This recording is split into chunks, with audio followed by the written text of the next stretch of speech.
it wouldn't be an understatement to say that she prompted admiration and also anger, and often in equal measure, within members of the same family across the UK.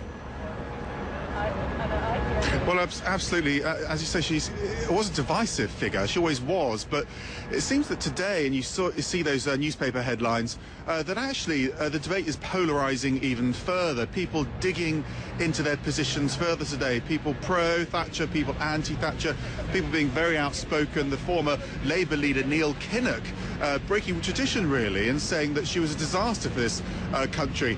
So you are seeing that debate coming to the fore. And as you say, MPs will be recalled to Parliament behind me. That'll be tomorrow, in fact, and they'll pay tribute. But you'll also hear some very strong anti-Thatcher sentiment, because whilst people did respect her as a leader, they didn't always respect her policy. It'll be very interesting to see how the funeral unfolds next week. Her body will be brought here to Parliament the day before the funeral.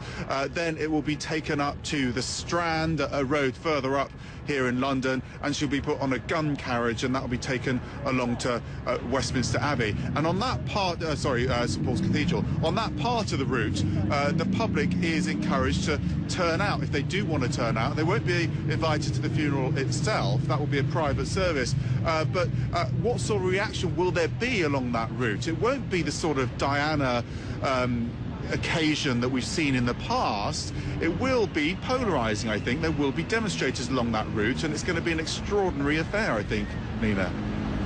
Well, Max, many of our international viewers may remember her as a really key figure in the Cold War and the process of ending the Cold War. But here in the UK, as we were saying, she is somebody who created not just a polarisation of opinion, but an economic polarisation of the UK.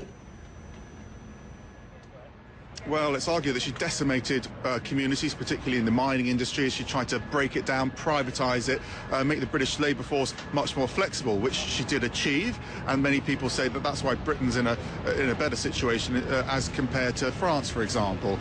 She also had a wider sort of monetary policy, a wider economic policy, which was very, very controversial. And that famous phrase when she said, "This lady's not for turning," referring to U-turns, was a reference to that. She wasn't going to change this very controversial economic policy. And it was interesting, I was recently up at her archives at a university here in the UK and saw a letter that she wrote to Ronald Reagan. And it was fascinating to see how she spoke to him. It's not really the sort of language you'd expect to see written to a president. It was much more friendly than that. They had a great relationship, of course. And she was referring there to people getting into too much debt, to the country getting into too much debt.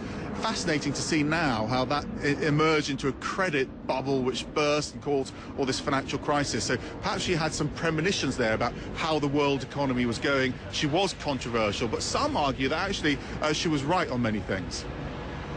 That's interesting, because some also might say that the kind of easy regulation in the City of London in the financial sector has also created what we're seeing now 20 years on.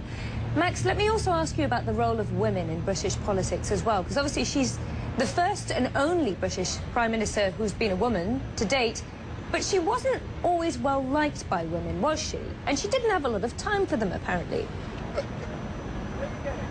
It's interesting because she is being held up as a woman who achieved the highest office in the land, and that's inspirational to many young people.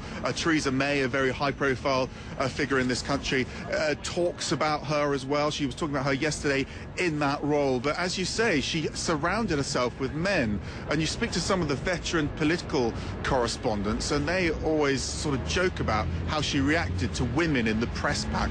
She didn't respond very well to them. And it's said that at summits, famously, she used to put her handbag on the table at European summits. She was asserting herself, but she's also used her femininity to perhaps push things a bit further in a room full of men. So she used her femininity. And I was talking to Henry Kissinger yesterday, and he talked about her femininity. So she did use her femininity, but she wanted to keep it to herself in a way.